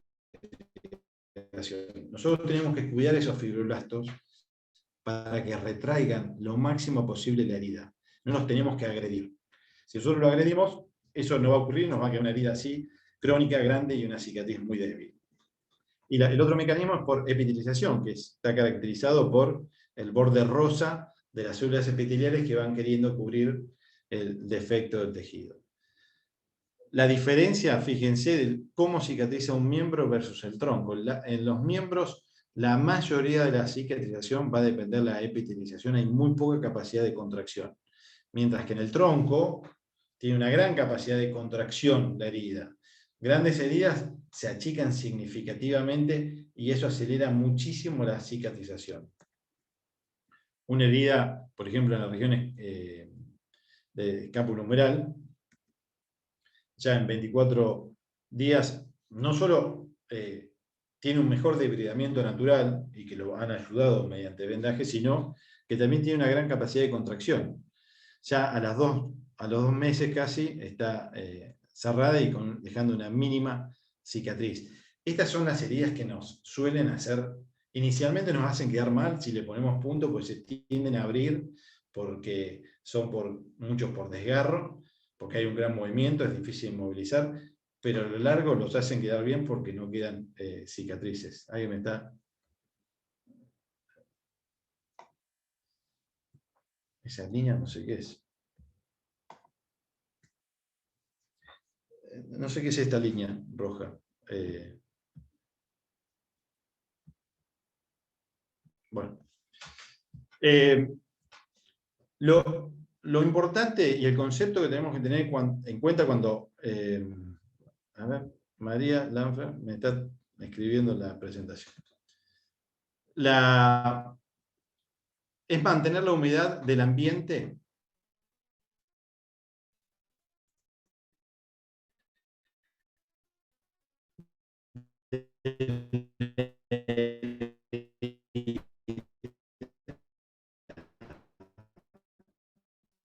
no permite y va en contra de lo que nosotros necesitamos. Está sumamente probado que lo más importante para nuestras heridas es que esté húmeda. Las células epiteliales necesitan de ese grado de humedad y esa temperatura. No necesitan que esté seco y una costra.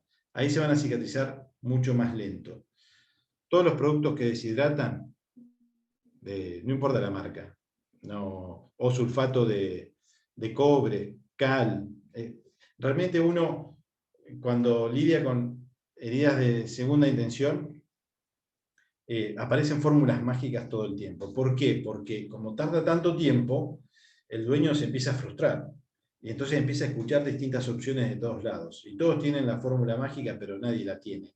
El único que la tiene es el organismo. Nosotros lo que tenemos que hacer es ayudarlo y no ir en contra de él.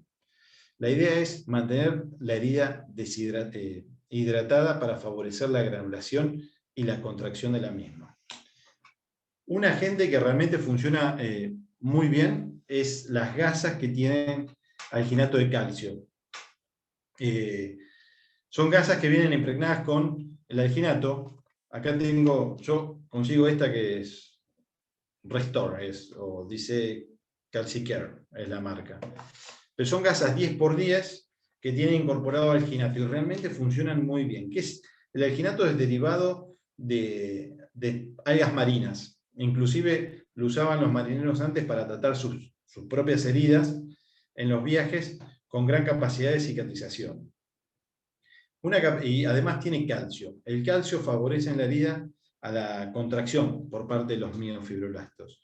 Y el alginato favorece la granulación. Entonces nosotros limpiamos la herida, la tenemos, bajamos muchísimo la carga bacteriana y ahora vamos a favorecer la granulación. Quiero que vengan más fibroblastos, células endoteliales a formar la matriz extracelular y que rellene todo el defecto y le dé el sustrato a la herida. Esta es una herida que estamos manejando en este momento con un colega amigo.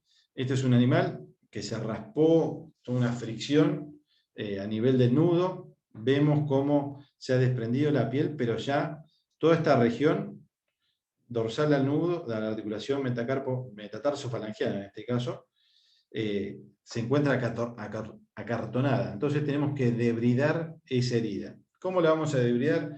Mediante técnicas quirúrgicas, remoción quirúrgica, y también con solución hipertónica. O sea, cuando vendamos, le ponemos la solución hipertónica. Al remover, estamos sacando todo este tejido necrótico que estaba en esta zona.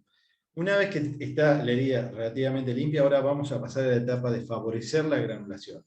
Y ahí le ponemos uno de estos apósitos con alginato de calcio. Entre esta herida y esto hay 3 días de diferencia. Fíjense ya cómo está favoreciendo acá la aparición del tejido de granulación, para darnos el sustrato, la base para que las células epiteliales puedan cubrir el defecto. Va a haber que remover esta porción de tejido quirúrgicamente para debridarlo y que ahí venga mejor el tejido de granulación. Y obviamente se mantiene inmovilizado por estar asociado al nudo. Yo antes utilizaba, esto es parte de una charla, antes voy a contar lo que yo antes lo hacía. Usaba bastante el azúcar y me ha dado buenos resultados. Lo que pasa es que se ha visto que el azúcar inicialmente, por sus propiedades hiperosmóticas, es bactericida y favorece la granulación. El problema es que con la secreción y la exudación se tiende a diluir y eso pasa a ser sustrato para las bacterias. Entonces, algo que queríamos matar, al final las terminamos favoreciendo cuando se diluye. Entonces, no sería el ideal. Lo que sí funciona, y lo uso cuando no tengo alginato, voy con miel. La miel va a favorecer la granulación y va a ser antibacteriano, no solo por la capacidad hiperosmótica, sino que además las mieles en general tienden a formar peróxido de hidrógeno, que eso es bactericida. Y tiene la ventaja de que es mucho menos doloroso cuando cambian las vendas. Siempre cuando cambiemos las vendas tenemos que humedecerla bien para no traccionar y lesionar el tejido de granulación que se está formando. No todas las mieles son iguales desde el punto de vista médico. Hay una miel que ha tomado un gran protagonismo en el manejo de heridas, que es la miel de manuka. La miel de manuka es una miel que la forman a partir de las plantas, derivadas de plantas manuka, abejas de Nueva Zelanda y de Australia. Tanto que discuten entre ellos dos de quién es la marca miel de manuka. Y se le ha visto que tiene un gran poder bactericida porque tiene este producto que se denomina metilglioxal, lo cual lo torna estas mieles, generadas en todos lugares relativamente chicos, sumamente caras. No es la misma miel que compramos nosotros comestible. Tiene lo que se denomina la UMF, que es el Unique Manuka Factor, que es una determinación de cuál concentración de estos productos tiene, como el metilglioxal. Cuanto más se considera que de uso médico es arriba de 20 UMF, el factor único de Manuka. Pero bueno, si van a usar miel, idealmente es usar esta, que es mejor que las otras. Pero ante la falta de esta, miel está bien, idealmente alginato. Se ha comparado distintas mieles, y acá vemos como la miel de manuka inhibe mucho mejor distintos tipos de bacterias que otros tipos de mieles. Por eso es la comparación entre la miel de manuka y la miel común. Una vez que formamos el tejido de granulación, que hicimos el lecho, lo vamos a mantener húmedo. para favorecer la epitelización y la contracción. O sea, fíjense cómo vinimos al gráfico que vimos originalmente, estamos trabajando en esta área, favoreciendo esta zona que nos interesa, que es las células epiteliales, que cubren el defecto. El ideal es usar vendajes semi-oclusivos, o sea, que permitan que salga la humedad, pero no son los que permiten el pasaje de la humedad completamente y que la termina deshidratando como una gasa normal. Tiene que ser un vendaje semi-oclusivo, que deje pasar la humedad. Así se mantiene parte asociado a la herida. Idealmente con apósito de espuma. Bien, estos productos son caros. Estamos hablando de ventas por mucho tiempo, y lo cual termina a veces frustrando, es una de las razones que terminan frustrando a los propietarios. Lo que yo uso, en vez de esto, uso pañales. Los pañales tienen una gran capacidad de no absorberse tanto a la herida, no es adherente la capa que va contra el niño, tiene una gran capacidad absorbente en el medio, de distintos geles, inclusive aumentan muchísimo su volumen, y son inclusive con los abrojos, y luego le pongo una venda de descanso arriba. Ni siquiera uso B-trap, uso venda de descanso. De esa manera bajamos muchísimo el costo y lo mantenemos siempre vendado, con alta temperatura, altos niveles de dióxido de carbono y humedad. Pero en la herida en sí, lo que hay que hacer es poner algún tipo de crema o se sugiere poner algún tipo de crema con antibiótico. La mejor crema que usamos el Platzul, es la marca comercial, que es sulfadiazina de plata. La plata tiene propiedades bactericidas también. Tiene algo de vitamina A y de lidocaína.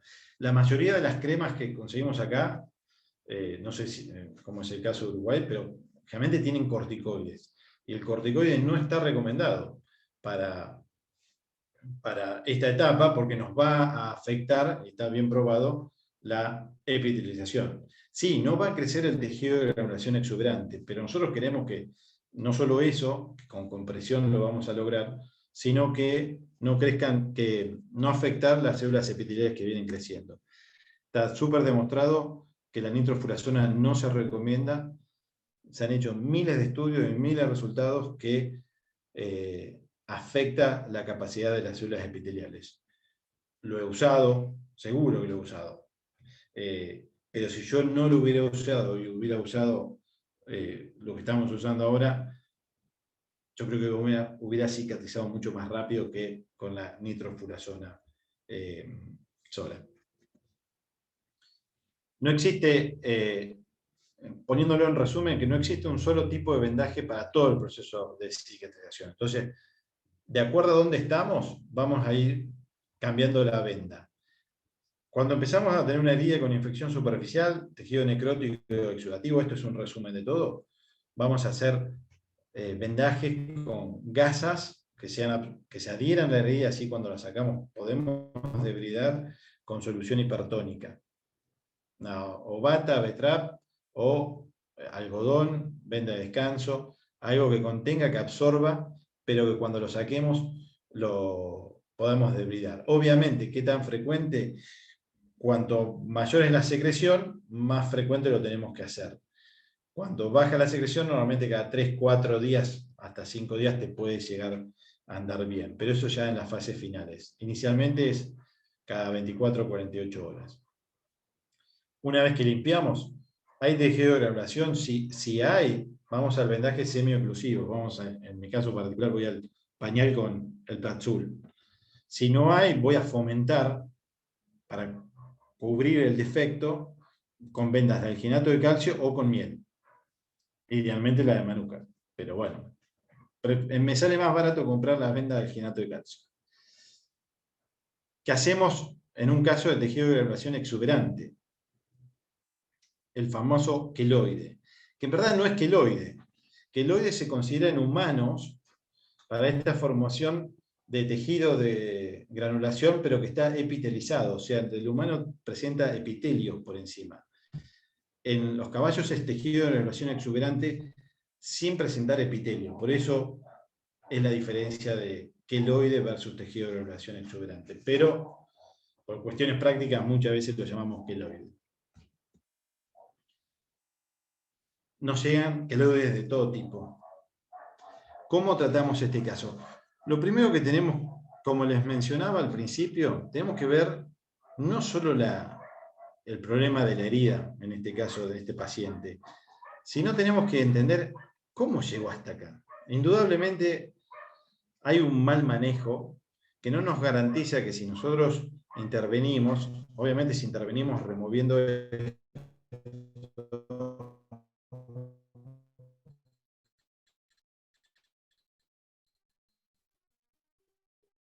va a tener que seguir y si garantiza que las cosas se hagan apropiadamente después. Entonces, antes de encarar un caso de esto, tenemos que tener una conversación franca con el dueño diciendo, mira, esto no es magia, esto vamos a tratar de resolver este queloide, pero nos va a quedar un defecto que va a haber que tiempo, paciencia y dinero para que se vaya cicatrizando. Y no siempre, obviamente no siempre, en este caso no va a quedar estéticamente hermoso ni perfecto, pero la idea es que quede funcional, que cicatrice para que pueda deambular en el campo.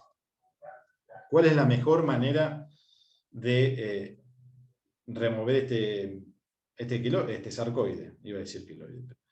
Este queloide, disculpen. Con un bisturí, sacándoselo. Acá lo limpiamos, lo lavamos bien, un gran esfuerzo de los chicos. Lo llevamos a quirófano, sí, que no tiene que ser quirófano, ¿eh? Puede ser en medio del campo. Simplemente por una cuestión de comodidad lo teníamos en el quirófano. Los queloides, cuando tengan un queloide, yo les sugiero, si es grande, en el medio del campo, en decúbito dorsal, les va a sangrar mucho menos, no necesitan vendas ESMAS, y van directamente y lo cortan como hicimos en este caso, cortamos por debajo del nivel de la piel, y a partir de ahí empezamos a tratarlo, favoreciendo la granulación, y después manejándolo para que se mantenga a nivel de la piel con vendajes. Era impresionantemente grande y pesado. Hay una cosa que sí tenemos que hacer y que sacamos en este caso es siempre saquen radiografías, porque muchos de estos tienen una base ósea de haber estimulado el periósteo y no van a querer empezar a cortar y encontrarse con hueso por debajo porque no lo van a sacar con un bisturí. Tienen que ir preparado con un arsenal para poder cortar ese hueso, es súper, súper denso. Generalmente pasa cuando ha habido exposición del hueso y que encima le van poniendo productos que va estimulando mucho más el periósteo y generando una gran reacción.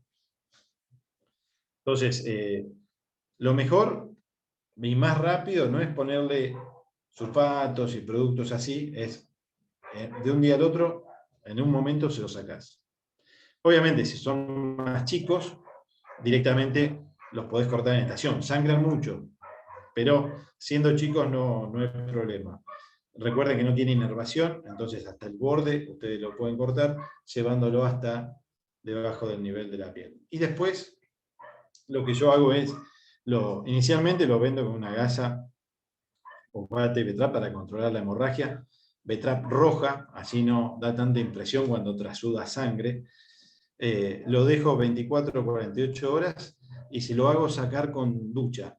O sea, le saco la Betrap y que le empiecen a dar sobre el algodón, sobre la bata, ducha de agua fría. Así se va mojando y se va despegando de a poco. Y no cuando lo sacan, que traccionan la gasa, empieza a sangrar. Y ahí empiezo a tratarlo. Esto da para otra charla larga, que nos iríamos muchísimo de tiempo, todo lo que es trasplante de piel. Pero ¿cuál es el objetivo de esto? Hay distintas técnicas de trasplante de piel. La que yo comúnmente más hago, porque es más sencilla, posiblemente estéticamente no es la mejor, pero la podemos hacer en cualquier lado sin grandes dermatótomos y toda esa tecnología, que es la de la isla. Son pequeñas islitas de piel que le vamos a hacer.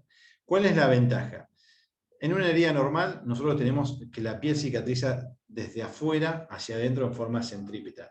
Conclusión, toma muchísimo tiempo poder cicatrizar de afuera hacia adentro. Nosotros al trasplantar cada uno de estos puntitos marrones, que es implantes que han han tomado bien, que han sobrevivido, cada uno de ellos tiene una circunferencia de células epiteliales que va a crecer. De esa manera se van a comenzar a expandir mucho más si aumentamos increíblemente la superficie de células epiteliales que van a cubrir. Técnicamente es muy sencillo. Se espera que tenga un buen tejido de granulación. Este tenía buen tejido de granulación abajo, le restaba esta parte, que directamente después se la corté, con sacabocados de piel, de las muestras de piel, de biopsia de piel, de distintos tamaños. En este caso puntual, usamos de 4 milímetros para realizar orificios en el tejido de granulación, y como empieza a sangrar en forma profusa, todo esto en estación y sin anestesia local en este punto. Ponemos cotonetes que tienen el algodón para que estabilice un poco el coágulo, si no se me llena el orificio de sangre y no me va a permitir el espacio para meter el implante. Y voy desde abajo hacia arriba, porque si no me sangra mucho. Acá mostramos en un pequeño video, la clave en esto para que sobrevivan mejor es que sea con la menor cantidad, casi nada de subcutáneo. Entonces, a nivel de la piel, que acá sí está bloqueado, pelado y desinfectado, vamos a tomar la parte de la piel con un sacabocado que es de mayor tamaño. Normalmente usamos de 4 milímetros para aquí, que quede un orificio más pequeño, y el de la piel de 6 milímetros para que quede más grande y que calce mejor dentro de este orificio. Vamos a cortarlo, vamos a marcarlo en la piel. Vamos a bajar el volumen. Y ahí estoy levantándolo y cortándolo bien superficial. Ahí lo llevo a una mesa que tengo y voy haciendo uno por uno. Es un trabajo súper tedioso y para paciencia. Le recorto todo lo que es subcutáneo y ahí voy a sacar el cotonete que está obliterando el sangrado, lo pongo y lo freno para evitar que no traérmelo. Y ahí lo dejo. Y ya con la fibrina del coágulo se mantiene en su posición. Así voy puntito por puntito. Luego se venda y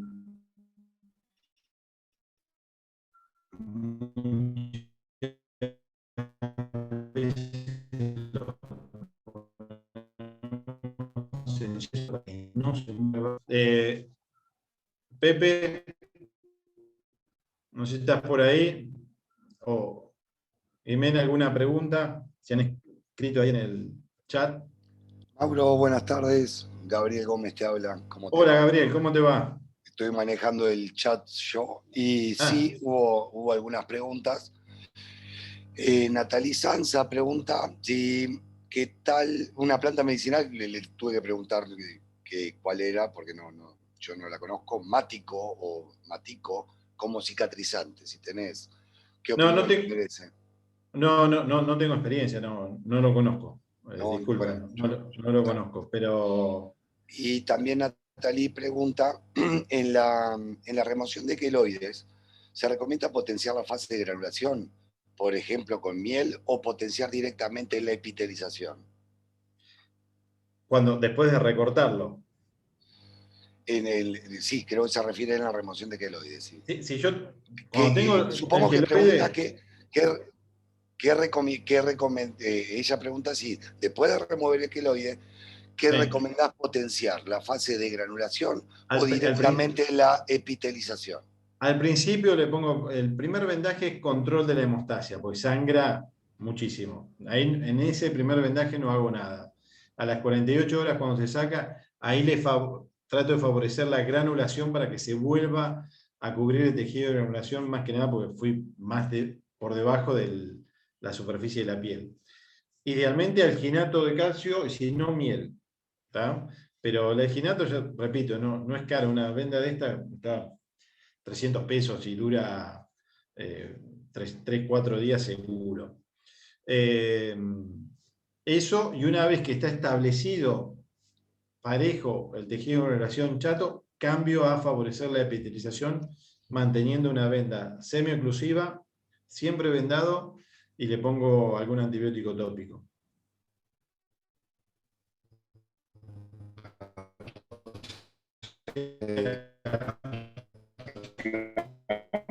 Mauro. Consultándote algo, yo tengo alguna pregunta más. Mauro, en primer lugar, agradecerte, muy linda exposición. Mi pregunta es sobre uso de amnios. Nosotros lo hemos usado en muchas ocasiones para hacer un buen tejido de granulación, para que en los aras es muy fácil de obtener y a su vez se puede conservar hasta 2 años congelado. Sí, sí. Y realmente cuando hacemos el tipo de pinch graft y no tenemos los punch, usualmente lo que hacemos es un pellizco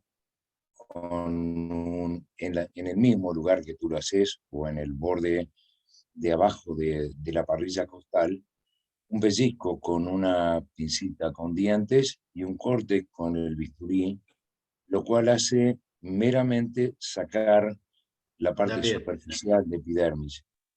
Y después, con un bisturí número 11, hacer bolsillitos y meterlos ahí adentro. Sí.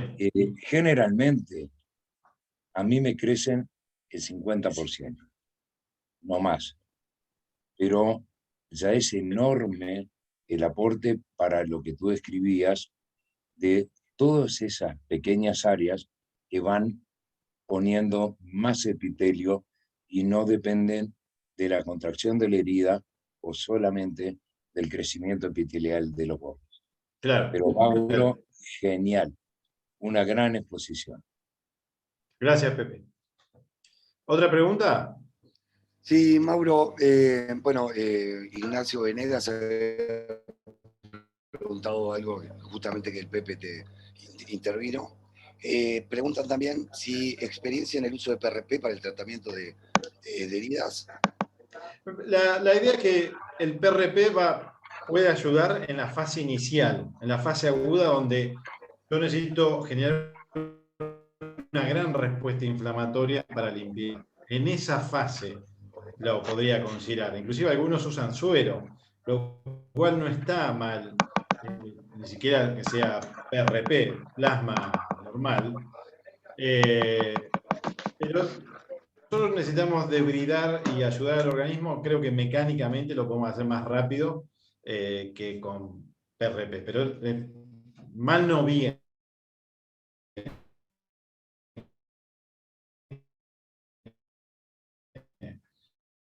Es una inversión. A veces... y el doctor Rusiñol prueba experiencia en el uso de ozono, tanto en local y en zonas que obviamente están comprometidas, que lo tenía Federico Yuela en su momento, donde el caballo entra y... No, pero esa es la cámara hiperbárica, que también anda bien. De ozono, vos sabés que no he escuchado, yo personalmente no tengo experiencia. Sé que no tengo experiencia con ozono. Sí he escuchado buenas cosas de cámara hiperbárica, pero es un poco problemático para la terapia diaria de los caballos que están en su lugar. Bárbaro. Pero si nos quiere contar, bienvenido. No, particularmente yo he usado en algunas heridas dorsales de metatarsiales, de tarso, heridas desgarrantes, y ayuda mucho a la epitelización, a mi entender. ¿Y cómo lo aplicás el ozono? Es que justamente ahí te preguntaba el doctor Rusiñol, porque hay algunos que ponen una bolsa por encima y por debajo de la herida y dejan fluir ozono adentro que tenga contacto con la superficie. Hay quienes usan por un tiempo determinado, si no sé bien los protocolos. Otros están utilizando el ozono intravenoso, suero ozonizado, perdón, pero tampoco tengo mucha experiencia. No sé si, Andrés, ¿estás vos hablando? Sí, estoy. ¿Me escuchás? Sí, Andrés. Sí, preguntarle directamente al doctor. Bien. Más Buenas que noches para Mauro, para Gabriel y para todos. ¿Qué tal, Andrés? Más que preguntarme, En realidad, contame. bueno, la experiencia que hicimos nosotros acá, en todo el entrenamiento que tengo y donde justamente atendí esas dos yeguas, que son dos casos distintos. Una yegua cortada por un alambre en el campo, que digo, respondió muy bien a una sutura y una cicatrización por primera intención, y en 2 meses estaba casi sana y fue a poner la pata otra vez en un alambre. Después de eso, la experiencia fue nefasta. Fueron 18 meses con todos varios de los tratamientos que mencionaste, y también, y bueno, la otra yegua era una yegua que sí vino con un tejido de granulación exuberante, que pesó 2,8 kilos cuando lo sacamos, en la cara dorsal de la caña, y de un miembro posterior. Y bueno, como dije, después de 18 meses de vendajes y tratamientos, y obviamente la impaciencia de los propietarios, me ofrecieron, que fue Gabriel, por la curiosidad también de que él había tratado heridas más chicas, creo yo, con la doctora Romilda Porrini, de acá, de Uruguay, obviamente, que fue es la que hace ese tratamiento, de probar en esas heridas a ver si podíamos ayudar a que pegara ese empujón que le faltaba para terminar de epitelizar, y sobre todo estabilizar el tema de la granulación. Y realmente la experiencia fue que lo que no habíamos logrado, no digo en los 18 meses, pero seguramente en los últimos 8 o 9 meses se logró en 2 meses y medio o 3. Andrés, y el ozono, ¿cómo era puntualmente la aplicación del ozono? La aplicación, el protocolo, no sé la concentración, porque se regula la concentración, el tiempo son 15 minutos. ¿Tá? Entonces se puede hacer tanto, por ejemplo, en una tarrina con agua o en un balde, pues depende, obviamente, hablando en miembros, ¿no? Por ejemplo, que es lo más difícil de tratar. Sí. Pero en un balde de 20 litros o en una tarrina de 100, de esas que se usan como bebedero, se pone del ozonizador, se pone un cañito que directo al agua y se pone el miembro dentro del agua. Esas, por inmersión, es una de las formas de aplicarlo. La otra es hacer como una especie de cámara, que en realidad se puede poner una bolsa cortada, se corta el fondo de la bolsa, entonces queda, ¿verdad?, una boca arriba y una boca abajo. Claro, se ata con una vetra, por encima se le pone un cañito. Después nosotros acá, después de tantas sesiones que hicimos, le fui mejorando la técnica, o por lo menos aportando alguna cosa de esas que todos los días, lo terminamos haciendo con un guante de tacto. Mirá. Con un guante de tacto rectal. Está bueno. Lo poníamos por la parte distal del miembro, lo ajustábamos arriba con una vetra, era perfecto, y a su vez, como llevaba mucho menos volumen de ozono, la concentración seguramente sería mucho mayor, porque se renovaba mucho más el ozono. Y pues realmente todo, bueno, de los beneficios que podrá hablar alguien que sepa de eso, como la doctora Porrini, pero la reducción del potencial redox, el tema de la estimulación de la epitelización, etcétera, etcétera, y obviamente el efecto bactericida que tiene el ozono, realmente las heridas cambiaban. La peculiaridad es que a la yegua que estaba más comprometida también le hacíamos una vez a la semana. Esto se hacía 2 veces por semana. Y en una de las sesiones, además, se le acompañaba con un suero ozonizado, que en realidad es a un suero que mientras se le está pasando intravenoso a un chorro bien bajito, o un goteo rápido, porque dicen que marea el ozono, si lo pasan muy, muy, muy rápido, marea y el caballo se puede desplomar. Hay que, bueno, directamente el caño que sale del ozonizador se pone dentro del suero, se burbujea, satura enseguida de ozono del suero y se va pasando intravenoso. Y eso, en esa yegua que también colaboró muchísimo. Y todos los días lo que se hacía era pasar sobre la superficie de la herida un aceite que previamente se saturaba de ozono, se dejaba un tiempo determinado conectado en el ozonizador, y ese aceite conserva mucho mejor que en los líquidos el ozono, y se pasaba sobre las heridas, pero las heridas peculiares que quedaban al desnudo. No las cubrimos más las heridas. Pero realmente digo, Bueno, para compartir la experiencia porque fue muy grata. Está bien. Yo normalmente prefiero mantenerlas cubiertas. Para mí marca una gran diferencia, por el tema de la humedad y demás.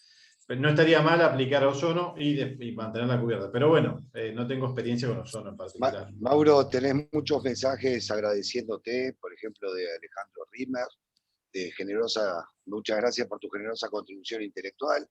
Y el colega Ronald Pearson de Venezuela preguntó si has tenido experiencia con el uso de aloe vera en el manejo de heridas. Aloe vera funciona muy bien. Por experiencias de colegas, funciona muy bien. El tema es que hay que procesarla, sacarla, aplicarla en su momento. Y como no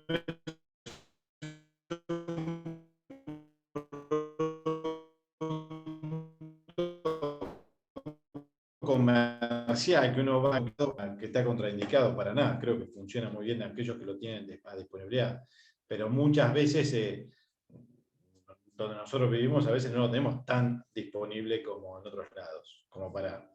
Lo mismo nos pasa con...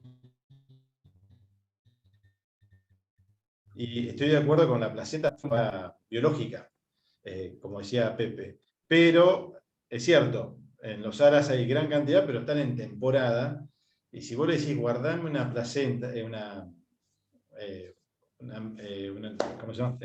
No la placenta, la membrana delantoidea, ellos están ocupados. La realidad es que están tapados de trabajo, a la mitad de la noche se les pasa a complicar, pero funciona muy bien. Schumacher ha hecho grandes menciones de cómo funciona y cómo mantenerlas, para que no crezcan las bacterias. Mauro, Bien, o sea que, hola. Sí, Pepe. no, dale, Pepe, dale vos. Mira, el tema es que, afortunadamente, aquí tenemos en muchos casos que atiende los partos y es fácil que aparten el amnios, lo limpian, hay toda una técnica y cómo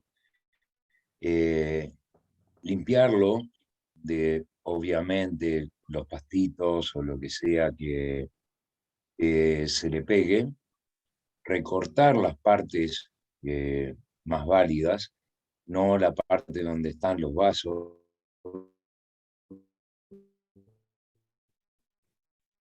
Que quieran, puedo pasarles la técnica de cómo lavarlo, conservarlo y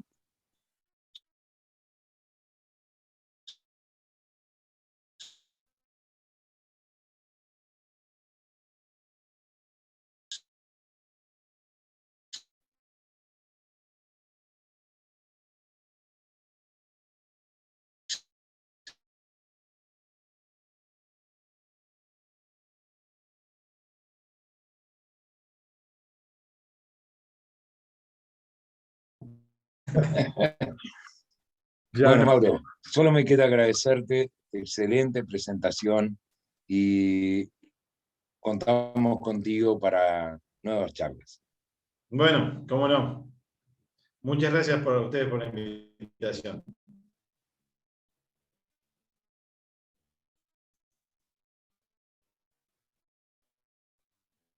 Muchas gracias. Gracias, Pepe. A todos. Chao.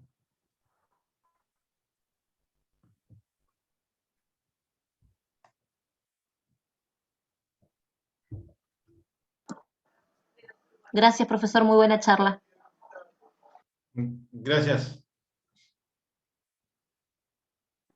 Muchas gracias, buenísima la charla. Gracias a vos.